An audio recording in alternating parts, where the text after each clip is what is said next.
I thought Dad was at work until I saw him in my teacher's car at midnight. My name is Ava. I'm 16, a junior in high school, good at English, terrible at trigonometry, and I bite my nails when I'm nervous. My dad, Mark, always says I'm too soft for this world. My mom, Lynn, says being soft isn't a flaw, it's a choice to stay human. I sit somewhere in between them most days, soft, but learning to hold my own.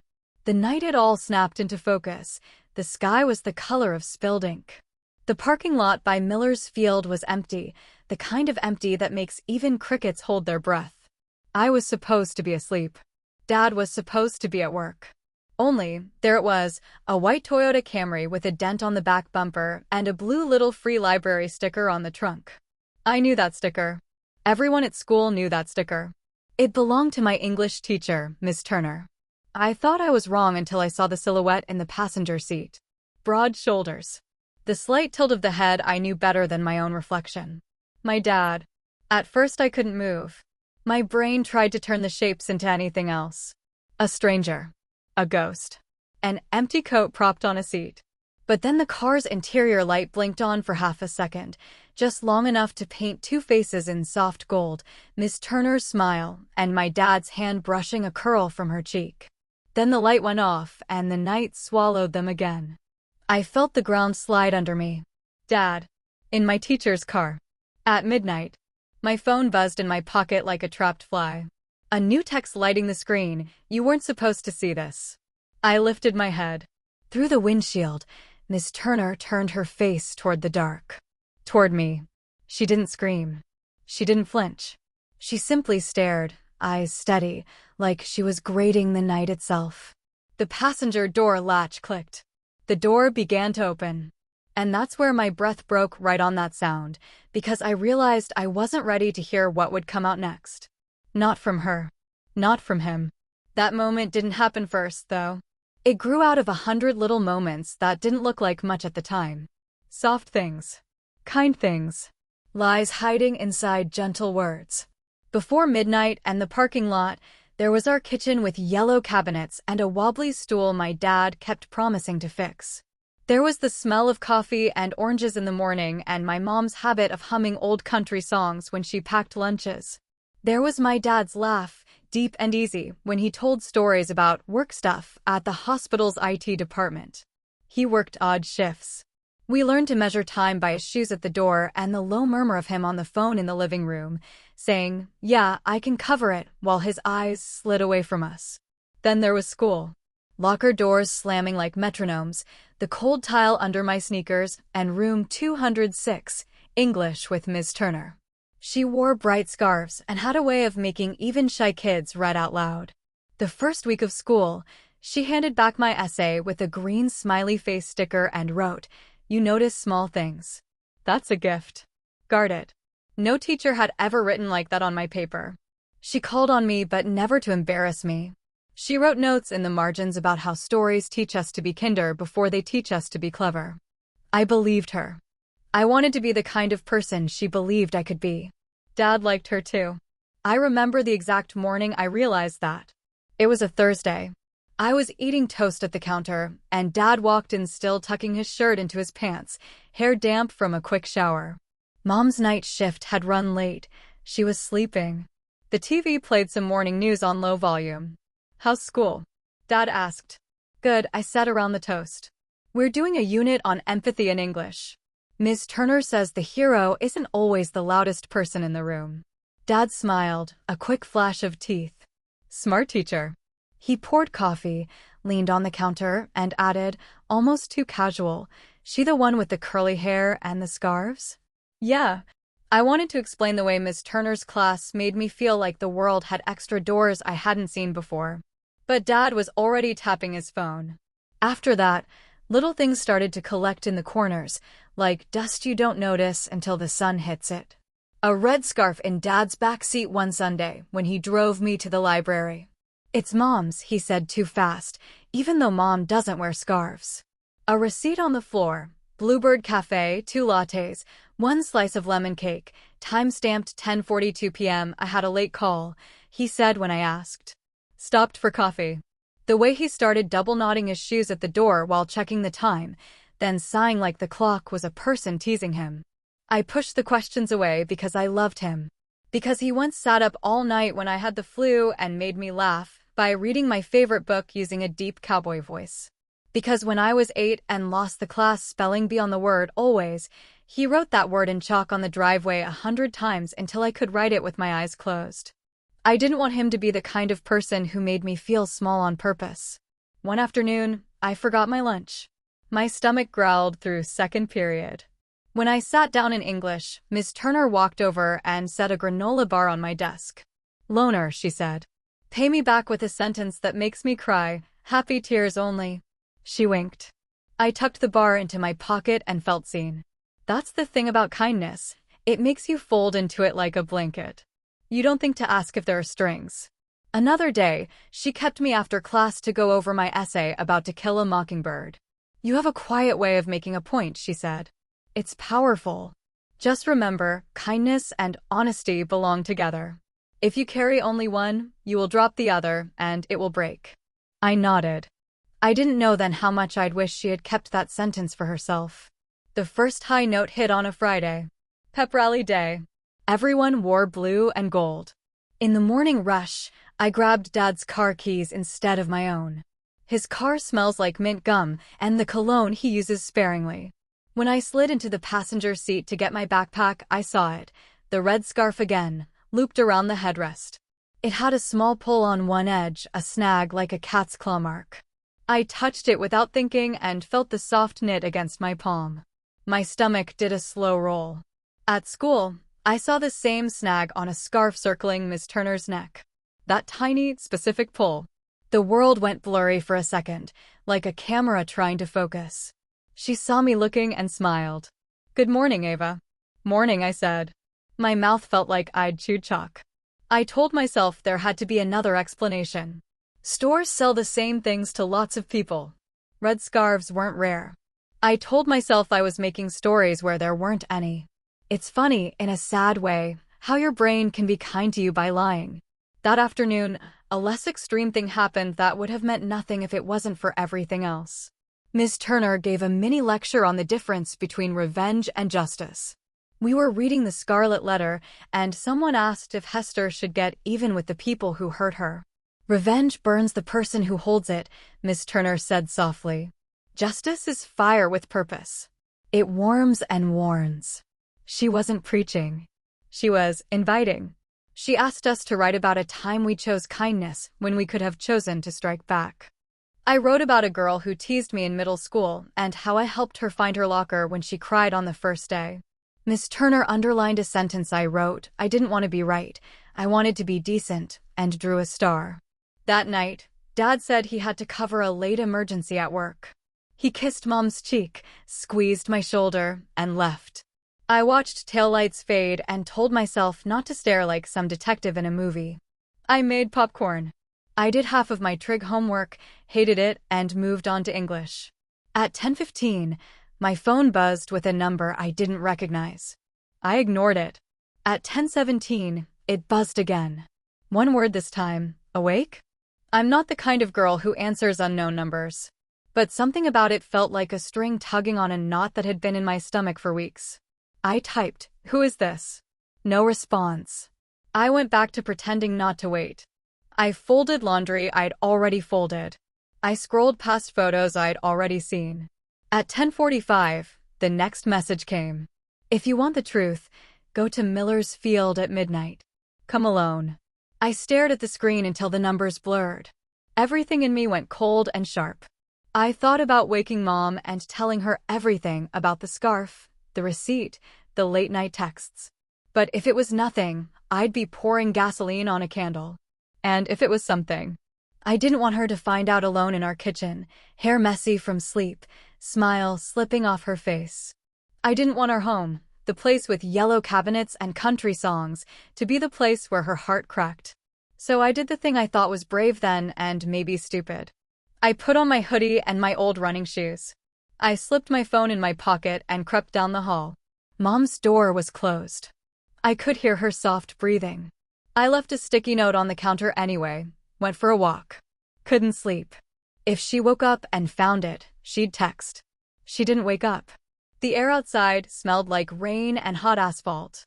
Our street was a pool of quiet. I kept to the sidewalks and told myself over and over that this was probably a prank. Some bored senior messing with a junior. The words didn't fit inside me, but I kept saying them like a prayer. On the way, my brain flashed through every angle I could think of. What if it was a trap? What if it was some creep who knew I'd come? Then I felt angry at the unknown number for making me feel small in my own town. I kept walking. Each step said, "Find out. Find out. Find out." Miller's Field sits behind the middle school, a big square of grass with a cracked track around it and bleachers that creak when you climb them. At night, the town turns off the main lights, so it's just moon and stars and whatever glow leaks in from the street lamps down on Maple. I reached the first row of bleachers and sat small, phone gripped in both hands, the metal cold through my jeans. 11:58. My phone buzzed. "Stay near the bleachers. Don't move." I swallowed hard, watched my breath fog, and listened to the wind flick the edges of the flyers pinned to the fence: lost dog, bake sale, car wash for the marching band. The world felt like it had shrunk to the size of the phone in my hand and the beating drum in my ears. At midnight, a single set of headlights turned into the lot. The car paused like it was thinking. Then it rolled forward, slow and smooth, and parked in the far corner under the broken light that always flickers 3 times before it dies. I didn't need the license plate. I didn't need the dent. The blue sticker flashed in the beam for a second and then disappeared. I lowered myself behind the bleacher rail, hands shaking, eyes barely above the metal edge. The car engine clicked off. The quiet came back big and heavy. The driver's seat moved. A shape leaned across the center console. Another shape leaned in to meet it. The interior light flicked on for a heartbeat. Ms. Turner's profile. My dad's hand on her jaw. My phone buzzed again, hard enough to jump in my fingers. Read it, read it, read it. But I couldn't. Because the passenger door latch clicked. The door swung open. A shoe hit the ground. Then another. The figure stepped out, and I saw the way he stood, weighed on one leg, like he always did after long days. He lifted his head. Some part of me wanted to run. Another part anchored my sneakers to the dirt. This was the truth I'd begged the world to reveal, and it burned going down. "Whoever you are," Ms. Turner's voice floated out, calm and careful, "come on out. We can talk." I didn't move. My mouth was too dry to speak. My dad turned toward the bleachers, squinting into the dark, the way he used to squint at puzzle pieces with me on the rug. For a second, it was just my dad looking for me at a school play, and I was a kid again, waving both arms. Only this time I hid. I made a sound then, small, stupid, the scrape of my shoe on the concrete. It was enough. The driver's side door opened. Another set of footsteps. A second click, the trunk. A third, the snap of a flashlight. A beam of white light slashed across the bleachers and caught the edge of my hoodie, my knee, the pale skin of my wrist. The light froze there. "Ava," my dad said, voice breaking on my name. My heart slammed into my ribs so hard it hurt. In the same second, another sound cut the air, the sharp hiss of a text arriving. I glanced down. The message on my screen said, "Record everything. Don't trust anyone." I lifted my phone with hands I couldn't fully feel. The flashlight shook. Ms. Turner took a slow step forward. My dad reached out his empty hand like he could smooth the night by touching it. And then, before I could decide if I was going to run or speak or drop the phone, another car turned into the lot fast, tires spitting gravel, high beams blazing straight over us like noon had been ripped open and shoved into the dark. It stopped so hard the front bumper dipped. The engine cut off. The driver's door didn't open. For a breath, nobody moved. Me behind the bleachers. My dad with his hand in the air. Miss Turner with a word trapped on her tongue. The new car idling hot and silent like a secret about to catch fire. Then the new car's passenger door opened wider than it needed to, and a figure stepped out holding something long and black that glinted under the high beams. The thing wasn't a weapon. It was worse. It was a school camera tripod, the kind the yearbook team uses, already set to my height. The person lifted it like they'd been waiting all night to do this, and with slow, steady hands, started to walk straight toward us. The person carrying the tripod walked closer, the sound of their shoes crunching against the gravel. My heartbeat was so loud that I thought it might give me away. The flashlight beam shook as my dad turned toward the figure, his voice low and sharp. "Who are you? What do you think you're doing?" The person didn't answer. They just kept walking slow, deliberate, until the beam of light fell on their face. It was my best friend, Lily. For a second, everything inside me froze. Lily, in her oversized hoodie and ripped jeans, the same one who spent every lunch period with me gossiping about crushes and TikTok trends. The same Lily who'd helped me with my English essays, who'd come to our house for dinner so many times my mom called her her second daughter. But now she was standing in front of my dad and Miss Turner, holding a camera tripod like she was about to expose something big. "Lily?" I whispered before I could stop myself. Her head snapped toward me. Our eyes met across the dark field. "Ava," she said, her voice trembling but steady enough to make the air feel electric. "You need to record this." My dad took a step forward. "You shouldn't be here, Lily. Go home. This is not what it looks like." "Oh, really?" Lily's voice cracked. "Because it looks exactly like what it looks like. You, sneaking around at midnight with your daughter's teacher." I told her to come because she deserves to know the truth. Miss Turner crossed her arms, her expression flat but her jaw tight. "Lily, this is completely inappropriate. Whatever you think you saw, you're misinterpreting." But Lily shook her head. "Don't gaslight me. I've seen enough." The flashlight beam cut through the darkness, catching dust in the air. My hands felt like ice. "Why?" I finally whispered. "Why would you tell me to come here?" Lily turned to me, her eyes glassy. "Because I saw them last week, Ava. At the diner. Your dad was holding her hand. I didn't know how to tell you, so when I saw his car again tonight at Miller's Field, I texted you. You needed to see it for yourself." Dad's voice rose, breaking the quiet like shattered glass. "You followed me?" Lily glared at him. "No, I noticed you. There's a difference. You're supposed to be a grown man, not a creep sneaking around with his kid's teacher." "Watch your mouth," he snapped, but his voice shook, not angry, just panicked. The flashlight trembled again. Miss Turner's face was pale, her eyes darting between my dad and me like she was calculating what to say next. "Ava," she said softly, "please don't misunderstand. Your dad and this isn't." "Stop," I cut in, my throat raw. "Don't call him my dad right now." The silence after that felt like gravity pressing down on all of us. Then, from somewhere behind me, a car door slammed. I turned, my body stiff, and saw headlights cutting across the field. Another car had pulled up Mom's. She must have woken up, found my note, and followed the tracker on my phone. The moment her door opened, I felt the air change. Like the whole world had been waiting for her to walk into this scene. Mom's hair was messy, her robe thrown over her nightdress. She looked half dream, half storm. "Ava," she called out, her voice cracking. "What's going on?" No one answered. Then she saw him. My dad. Standing next to Miss Turner. Her voice broke. "Mark." Dad stepped back, stammering, "Lynn, it's not what you think." But she laughed. That hollow, broken kind of laugh that doesn't sound like laughter at all. "Oh, it's exactly what I think." Miss Turner reached out like she wanted to explain, but Mom's glare sliced through her. You teach my daughter. You eat in our house during parent meetings. And you're with my husband." I'd never seen my mom look so calm and so dangerous at the same time. She wasn't yelling now. She was quiet, and that quiet made my dad step back. Lily slowly lowered the tripod and took a step closer to me. "Ava," she whispered, "we should go." But I couldn't move. I was watching something I'd never be able to unsee, two people I trusted most standing in the middle of the night, their lives lit up by a broken flashlight. "Get in the car, Ava," Mom said. Her voice was soft again, but her eyes were wild. "Mom, please." "Now."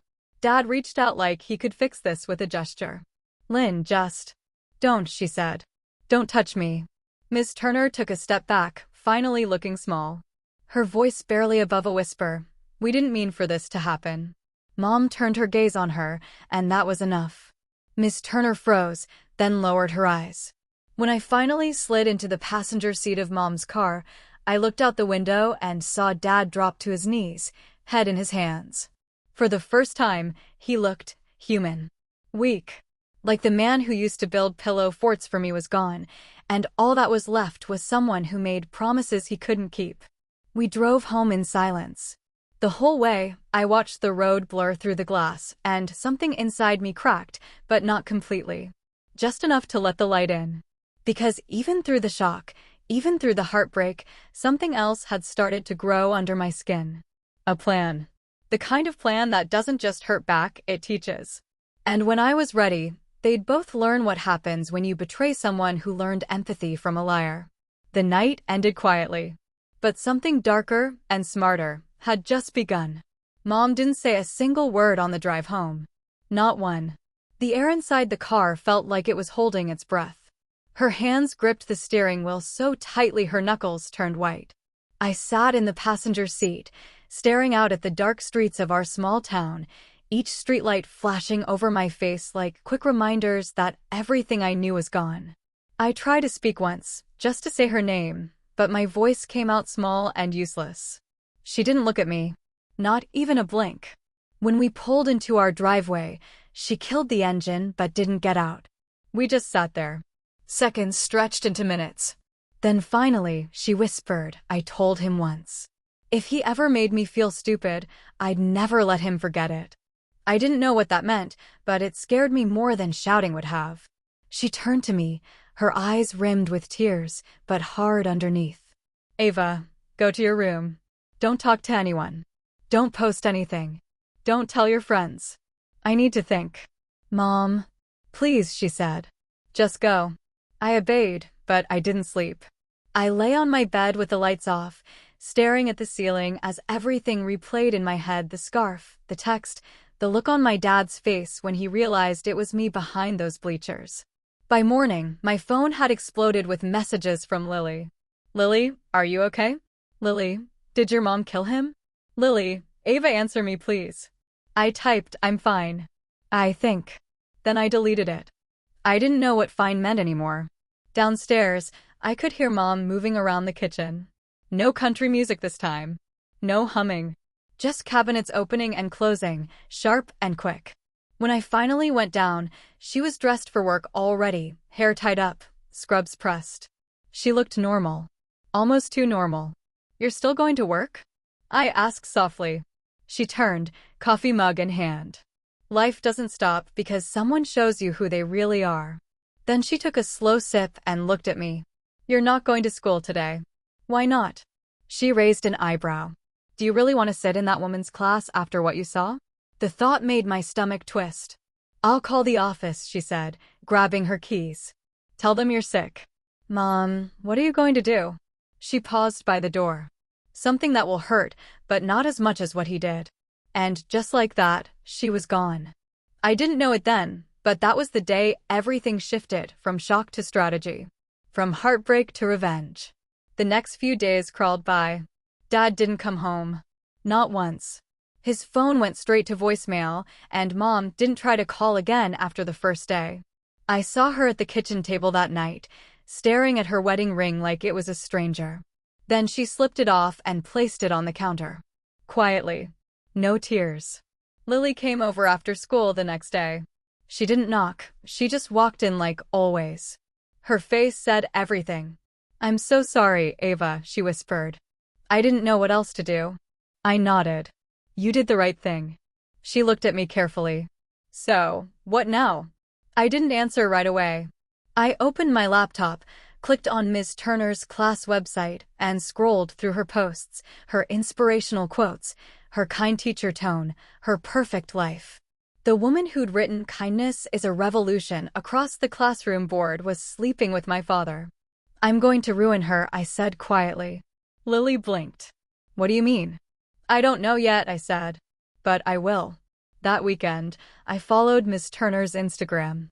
Her account was public, filled with pictures of her reading poetry, volunteering at the library, posting captions about honesty and emotional growth.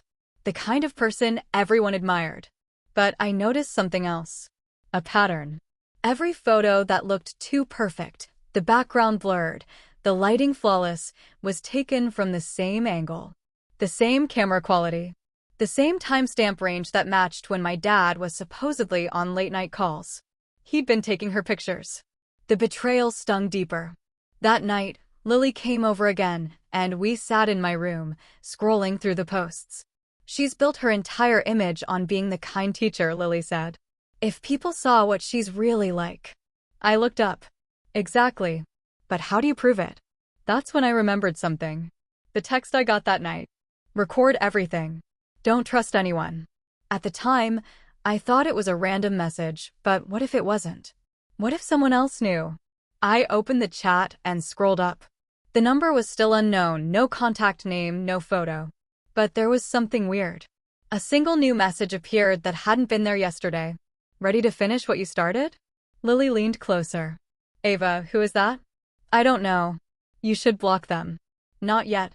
Because deep down, I had a feeling whoever that was, they weren't done showing me the truth. On Sunday night, Dad finally came home. I heard the door creak open just after 11 p.m. His footsteps were slow, heavy. I sat at the top of the stairs, hidden in the dark. Mom didn't look up when he walked in. She was sitting on the couch, arms crossed, TV off. Lynn, he started, his voice tired. Please, let me explain.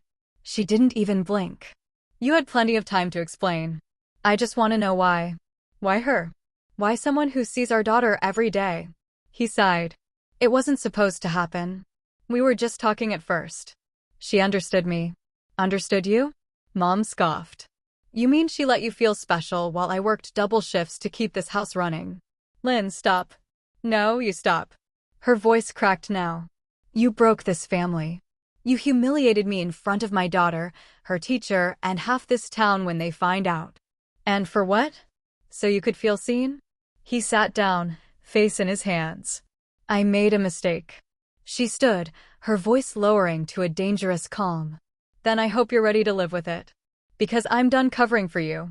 She walked upstairs, and when she passed me, our eyes met. For a split second, I saw something new there, not pain, not anger, but resolve. The kind of resolve that builds quietly before a storm. Downstairs, Dad whispered into his hands, "What have I done?" And I couldn't stop the thought that rose in my chest like smoke. You have no idea what's coming. The next morning, the entire school was buzzing. Someone had leaked photos of Ms. Turner and a man, taken from the backseat of a car under a flickering streetlight. Their faces weren't fully visible, but the woman's curly hair and red scarf gave her away instantly. By lunchtime, the photos were everywhere. Ms. Turner didn't show up to class.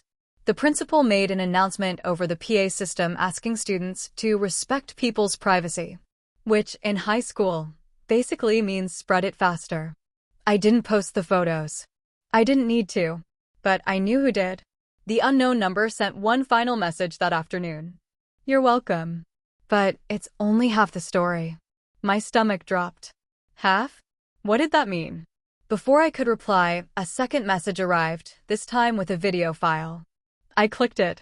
It wasn't the parking lot video. It was footage from inside my house.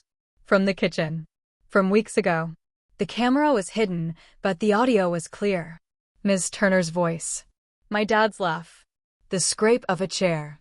And then, her whispering, "She'll never find out, right?" Dad's voice replied, "Of course not. She's just a kid." The video ended. Lily covered her mouth. Ava, someone planted a camera in your house. I stared at the screen, numb. Outside, the wind pushed against the window. My phone buzzed again. Now you know. It's your move. And just like that, the line between heartbreak and revenge disappeared completely. Because whoever had started this chain reaction, they weren't just exposing secrets. They were inviting me to finish the job. That night, I couldn't sleep. The video kept replaying in my mind like a loop I couldn't shut off. Dad's voice, Miss Turner's laugh, the sound of our kitchen chair scraping against the tile. That chair was where I used to sit for breakfast. That chair was where he used to tell me to chase my dreams. And now it was where he'd betrayed everything that made me believe in family. I sat on my bed, phone in hand, staring at that last message, "It's your move." Whoever sent it wasn't just a stranger anymore. They were involved. They had access to my home. They knew things that I didn't. And yet, I didn't feel fear. Not the kind I expected. What I felt was a strange, burning calm. If someone wanted me to take my turn, fine. I would. The next morning, Mom didn't go to work. She sat at the dining table with her laptop open and a mug of untouched coffee. I noticed her phone lighting up every few minutes with notifications, calls, texts, probably from Dad. She ignored all of them. "Morning," I said quietly. She looked up at me. Her eyes were swollen but fierce. "Don't go to school today." I wasn't planning to. Good. We sat in silence for a while, the kind that says everything words can't. Finally, I asked, "What are you going to do about him?" She didn't blink. "I'm meeting a lawyer." "Already?" She nodded. "I told him I'd never let him make me look stupid." I meant it. Her tone scared me a little. Not because she sounded angry, because she didn't. She sounded sure. "I'm not going to yell. I'm not going to cry," she continued. "I'm going to take everything he thought he could hide behind. And when it's over, he'll wish it was just a fight." I stared at her for a long moment, then whispered, "Good." She smiled faintly. "That's my girl." By the afternoon, the whole school knew Miss Turner had been placed on leave. No one said why, but everyone knew. The teachers avoided the subject like it was radioactive, and the students couldn't stop whispering about it in the hallways. Lily called me during lunch. "Did you see? They suspended her." I saw. "This is crazy, Ava. People are saying someone hacked her Google Drive and found stuff." My stomach dropped. "What stuff?" "Photos. Messages. With your dad's name on them." I froze. How did they even get that?" "I don't know," she said. "But whoever's doing this, it's like they have everything." Everything. I ended the call and sat still for a long moment, feeling the walls of my room shrink around me. Whoever was behind this wasn't just exposing secrets, they were digging through lives. And for some reason, they wanted me in the middle of it. That evening, I decided to text the number back. My hands trembled as I typed. "Ava, who are you?" A minute passed. Then came the reply. "Unknown. Someone who knows how deep his lies go." "Ava, what do you want from me?" "Unknown. The truth." "Ava, what truth?" "Unknown. The one your mother deserves." Before I could respond, another message appeared. "Unknown. Check your dad's email. You'll understand." I hesitated for a long time before opening his laptop. He'd left it in his study when he moved out, still plugged in. I'd avoided that room for days, but now I walked in slowly, the air thick with the smell of dust and cologne. I opened the laptop. It didn't need a password, he'd never thought to change it. And there it was. A folder on the desktop labeled work_expenses. I clicked it. Dozens of PDFs filled the screen. Receipts, transfers, spreadsheets. But what made my blood go cold was a single hidden subfolder, its name written in faint gray text, Turner_project. Inside, I found emails. Hundreds. They weren't just personal. They were about money. Payments made from his work account to Ms. Turner's name. Bank deposits labeled as consulting. Thousands of dollars. And attached to some of those emails were signed recommendation letters from the school principal, letters that she'd apparently written for herself using my dad's credentials. I leaned back, my mouth dry. He hadn't just cheated. They'd been stealing. That night, I told Lily everything. She was sitting on my bed, knees tucked up, eyes wide. "Ava, oh my God. That's fraud." "Yeah," I said quietly.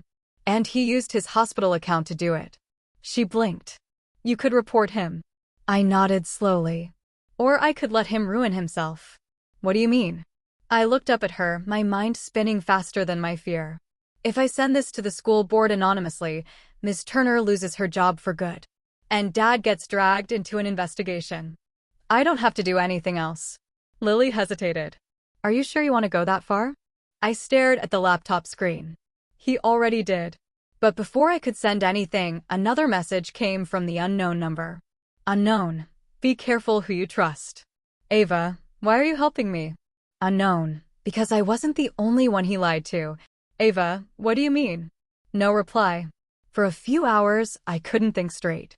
I went through every possible person it could be, someone from his work, someone from school, maybe even Miss Turner's husband if she had one. But something about the tone felt personal. Like they knew me. Like they wanted me to finish what they couldn't. At 2:07 a.m., my phone buzzed again. A video link this time. I almost didn't click it. But curiosity is a dangerous thing. The footage was grainy, taken from what looked like a dashboard camera. It showed the outside of a small hospital building, Dad's workplace. He was walking out with a woman I'd never seen before, not Miss Turner. This woman was younger. Maybe late 20s. Blonde hair tied back, lab coat in her hands. He leaned in close to her. Whispered something. She smiled. Then the camera panned slightly to a sign on the building. Memorial Medical Records Office. My heart started pounding. Miss Turner wasn't the only one. The message that followed said, "How many times does someone have to betray you before you stop calling it a mistake?" I dropped my phone on the floor. Because whoever this person was, they weren't exposing the truth out of kindness. They were building a trail. And they were using me to burn everything down. The next morning, Dad showed up at the house. Mom was gone, probably at her lawyer's. He looked exhausted. His shirt was wrinkled, his hair messy, like he'd slept in his car. He stood in the doorway and said softly, "Can we talk?" I didn't answer. He sighed. "Ava, I know you're angry. I know I hurt you and your mother. But you don't understand everything that's going on." I folded my arms. "Then explain it." He hesitated, like he was choosing his words carefully. "Miss Turner, she's not who you think she is. She's been blackmailing me for months." I laughed, a hollow sound. "That's convenient." "It's true. She found out about something I did at work, a mistake with the records department. She threatened to go public unless I paid her off." "So you paid her with love letters and motel receipts?" He winced. "Ava, please." I shook my head. "You're lying again." He looked at me then, really looked, and I saw fear behind his eyes. Not the fear of losing us, but of something bigger. "I can fix this," he whispered. "Just don't tell your mom what you found on my laptop." I froze. He knew. "How do you?" "Because you weren't supposed to see it." His tone changed. Cold. Controlled. He stepped closer, lowering his voice. "If you send any of that to anyone, you'll destroy more lives than you can imagine." "Yours?" I asked. He leaned in. "Yours too." My pulse quickened. "What are you talking about?" He opened his mouth to say something, then his phone buzzed. He looked down, frowned, and his face drained of color. He stepped back, staring at the screen. "No, no, no, no." "What is it?" He didn't answer. He ran out of the house, phone still in hand, slamming the door behind him. The sound echoed through the hallway. I waited until I couldn't hear his car anymore. Then I looked at my phone. One new message from the unknown number. "He's not running from you. He's running from what's coming next." That was the night I realized I wasn't the only one planning revenge. Someone else was out there. And their version of justice was about to make mine look merciful. The next morning started with sirens. At first, I thought it was in my head, the echo of everything that had been building these past few days. But then I looked out my window and saw flashing red and blue lights bouncing off the walls of our street. 2 police cars. 1 ambulance. Parked in front of our house. My chest tightened. I ran downstairs. Mom was standing by the door, frozen, her phone in her hand. She looked at me with the kind of stillness that only comes when something terrible has already happened. "What's going on?" I asked, my voice cracking. She didn't answer right away. Then, finally, "It's your father." I blinked. "What about him?" She swallowed hard. "They found him outside the hospital this morning. He's alive, but something happened." "What happened?" She hesitated, then whispered, "He drove into a guardrail. They think it was an accident." My knees almost gave out. "He what?" She looked away. "The car's totaled. He's in critical condition." My heart was racing so fast it hurt. I need to see him." Mom shook her head. "No, you don't. Not now. Not yet. But he's my dad." She turned toward me, her eyes red. "No, Ava. He was your dad. The man in that hospital bed is a stranger. And strangers don't get to break you twice." Her words cut like ice. I wanted to be angry, but I couldn't be. Because deep down, part of me knew she was right. Still, I couldn't just sit there. Something inside me refused to. I'm going, I said, my voice trembling, but certain. Ava, I need to hear it from him. Whatever this is. She looked at me for a long moment, then sighed. If you go, don't go looking for answers that won't make you feel better. I nodded, but inside, I wasn't going for closure. I was going for truth. The hospital smelled like antiseptic and lies. I walked down the long white hallway until I reached room 203. 2 police officers were standing outside. One of them glanced up when he saw me. You family? I nodded. His daughter. The officer exchanged a look with his partner, then stepped aside. He's conscious, but try to keep it short. I pushed the door open quietly. Dad was lying in the bed, hooked up to machines. His face was pale, a bandage across his forehead. His right arm was wrapped, and there was a bruise along his neck where the seatbelt must have caught him. He turned his head slowly when he heard the door. Ava, his voice was raspy, broken. I stood at the foot of the bed, every muscle in my body shaking. What happened? He let out a weak laugh. Guess karma doesn't wait long anymore. I frowned. Dad, what's going on? Who's doing this? He looked at me then, really looked, and for the first time, I saw fear that wasn't about getting caught. She knows, he whispered. Who? He didn't answer. His eyes darted toward the door. You shouldn't be here. Dad, just tell me the truth.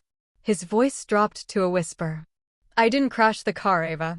It wasn't an accident. My heart stopped. What do you mean? He swallowed hard. Someone tampered with it. The brakes. The air in the room felt too thin to breathe. Who would do that? He hesitated. His lips trembled. It's not just Miss Turner. It's...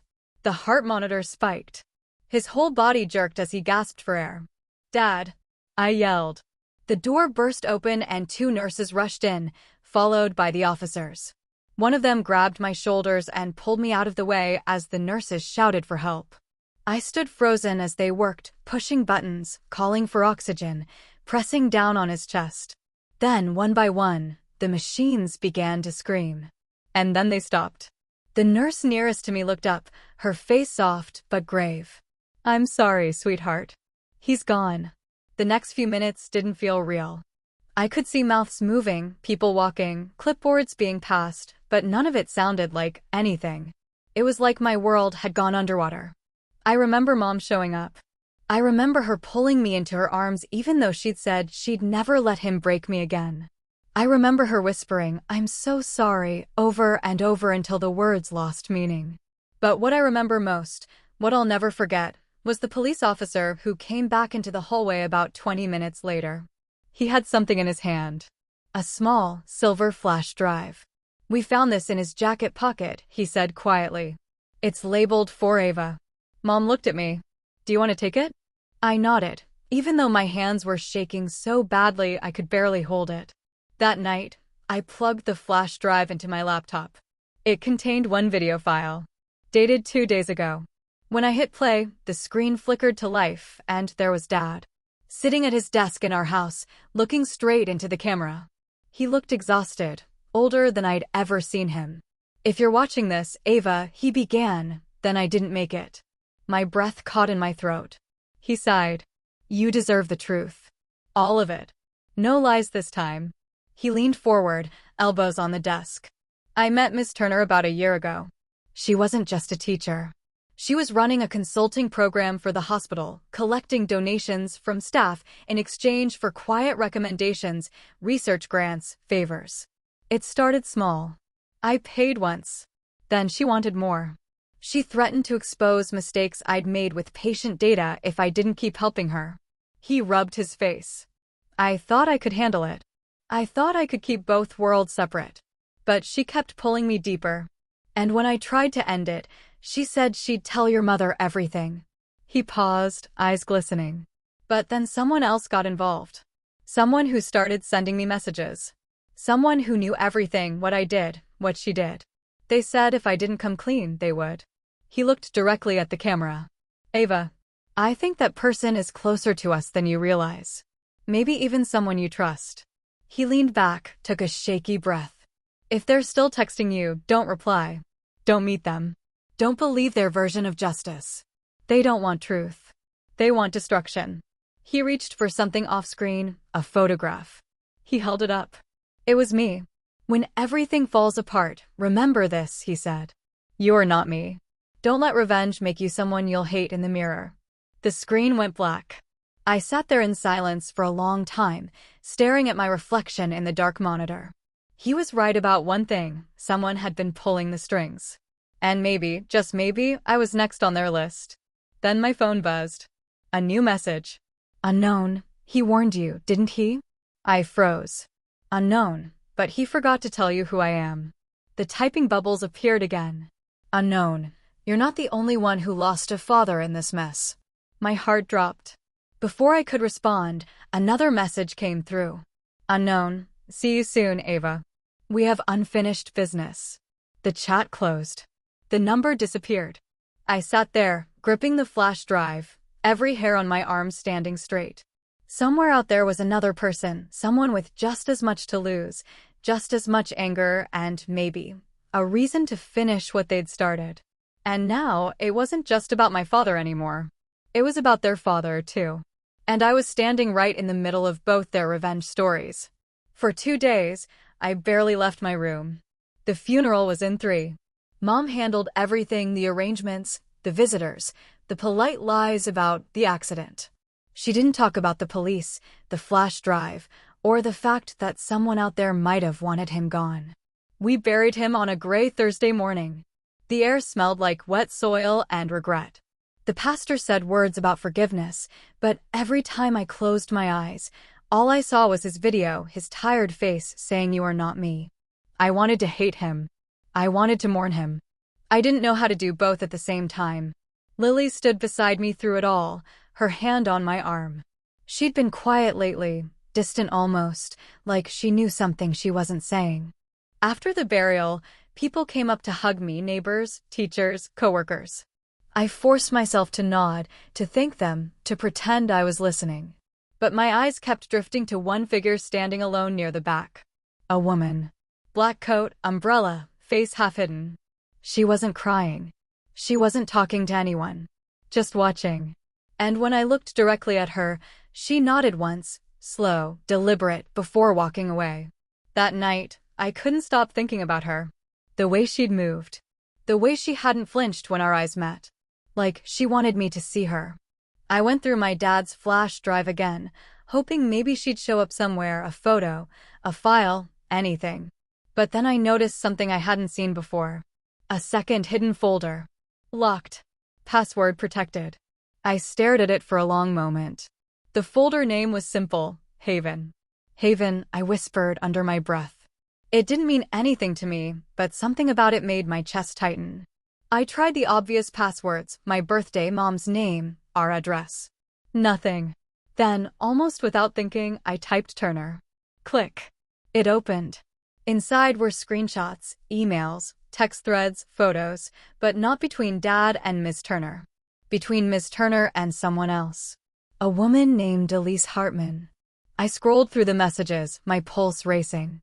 Elise had been sending Ms. Turner details about my dad for months: where he worked, what car he drove, even when he'd be alone.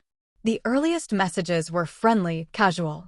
But as they went on, the tone changed. Elise, he doesn't deserve to walk away from what he did. Turner, I'm not sure I can do this anymore. Elise, then I'll do it for you. The last email was a week before the crash. Elise, midnight. Miller's Field. One last payment and it's over. Don't be late. My blood ran cold. Miller's Field. The night I saw them. The woman in black at the funeral wasn't some stranger. Her name was Elise. And she'd been the ghost behind all of it. The next morning, I showed Lily the emails. She stared at the screen, pale. Who is she? I don't know, I said. But she knew Miss Turner. She set everything up. Maybe even the accident. Lily rubbed her forehead. This is insane. What if she's the one who's been texting you? I nodded slowly. That's what I'm thinking. So, what are you going to do? I looked up. Find her. Lily's eyes widened. Ava, that's dangerous. I don't care, she sighed. And what if she finds you first? I didn't answer. Because that was the part that scared me the most, the thought that maybe, just maybe, she already had. That evening, I searched her name online. Elise Hartman. It took less than a minute to find her. She'd once worked at the same hospital as my dad, in the medical records department. The same office from the video the anonymous texter sent me. But there was more. 2 years ago, she'd lost her father in a malpractice case. A data error had led to a delayed diagnosis. The patient file got mixed up with another one. The responsible technician? My dad. I stared at the screen until my vision blurred. Her father had died because of a mistake my dad made. And now, everything suddenly made sense. The anonymous messages. The threats. The revenge. It wasn't random. It was personal. That night, I got another text. Unknown. You found me. I froze. Ava, why are you doing this? Unknown. Because your father killed mine. Ava, it was an accident. Unknown, was it? He covered it up. Changed the report. Said it was a clerical error. I spent 2 years watching my father die, wondering why no one was punished. So I made sure someone would be. Ava, so you ruined his life. Unknown. I wanted him to feel what I felt. The shame. The loss. The guilt. Ava, you could have gone to the police. Unknown. The system protected him. People like him always get away with it. Until someone like me steps in. I stared at the screen, shaking. Ava, and the accident? Did you? Unknown. I didn't touch his car. But I knew he would. Guilt kills faster than brakes ever could. I dropped the phone onto my bed, my chest heaving. She was right about one thing, guilt had killed him. But so had her obsession. For days, I couldn't eat or sleep. Mom tried to keep things normal, cooking dinner, watching TV, pretending the world hadn't just imploded. But I could see the exhaustion in her eyes. She didn't know about Elise. I couldn't tell her. Not yet. Not until I understood what I was going to do with it. Part of me wanted to expose Elise, to send everything I'd found to the police. But another part wanted to end it my way. Lily came over again that weekend. I told her everything. You can't let this consume you, she said softly. That's how people like her win. They make you become them. She killed him, Lily. Did she? Or did he kill himself with what he did? I glared at her, but she didn't back down. Revenge doesn't fix anything, she said. It just keeps the pain alive. I wanted to argue, but her words hit somewhere deep. Because as much as I hated Elise, I realized something horrifying. She was just the next version of us. A daughter avenging a father. A story repeating itself. That night, I drafted an email. Not to the police. Not to Elise. To Ms. Turner. I know about Elise. I know everything she did. My father wasn't innocent, but neither were you. You've both destroyed enough lives. I'm sending everything, every file, every message to the board and the hospital. Not to hurt you. To stop you. This ends now. I hit send before I could second-guess it. Then, for the first time in weeks, I felt something close to peace. 2 days later, the police called. They'd received the files anonymously. An investigation had been launched into both Ms. Turner and the hospital's internal corruption. And Elise Hartman? They found her apartment empty. No forwarding address. No phone records. Just a wall covered in printed emails and photos of my dad. On her kitchen table, a note. Justice served. Cycle complete. Weeks passed. Life moved on, or at least pretended to. Mom started therapy. Lily and I slowly started talking about normal things again. But sometimes, at night, I'd wake up and check my phone. No new messages. Until one night, just as I was about to fall asleep, my screen lit up. Unknown number.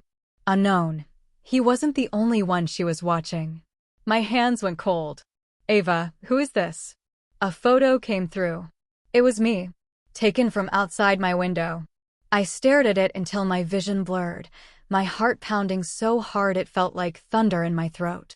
Someone out there still hadn't moved on. Someone was still watching. And as I stared into the dark window reflection, one thought echoed louder than my fear. Maybe revenge never really ends. It just changes hands. The next morning, I woke up with the same feeling you get right before a thunderstorm breaks, that heavy, charged air that makes the hairs on your arms stand straight up. My phone was still in my hand from the night before. The photo of me outside my window burned into my retinas. Mom was making breakfast when I came downstairs. She looked lighter lately, still tired, still grieving, but lighter. She hadn't seen the photo yet. She thought everything was over.